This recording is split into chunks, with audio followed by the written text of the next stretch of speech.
Hi friends, చూసారా మా వాడి హడావిడి? ఈ హడావిడి అంతా దీనికోసం అనుకుంటున్నారు.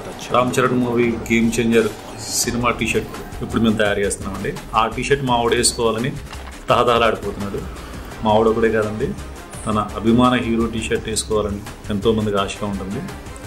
అలాంటి ఆశ నెరవేర్చడం కోసం 10 మంది కోసం ఇప్పుడు మనం టీషర్ట్లు తయారు చేస్తున్నామండి. చూస్తున్నారు కదా స్క్రీన్ మీద. ఇలాగే టీషర్ట్లు ఒకటే డిజైన్ కాదండి, మంచి మంచి పోస్టర్స్ ఎంచుకుని ఒక 10 టీషర్ట్లు తయారు చేస్తాం. ఆ 10 టీషర్ట్లు కూడా మీరు వేసుకుని ఆ గేమ్ చేంజర్ మూవీ చూడటానికి వెళ్ళొచ్చు. ఆ అవకాశాన్ని మన ఫ్యాషన్ కలర్స్ ఛానల్ ద్వారా మనం నెరవేర్చబోతున్నాం. మీరు చేయాల్సిందల్లా ఏంటంటే మన ఛానల్ సబ్స్క్రైబ్ చేసుకుని లైక్ చేయండి. అంతేకాదని కింద I want Game Changer T-shirt అని చెప్పేసి కామెంట్ పెట్టండి. ఇందులో 10 మందిని ఎంచుకుని మీ దగ్గరికి టీషర్ట్ పంపిస్తాం. I am unpredictable.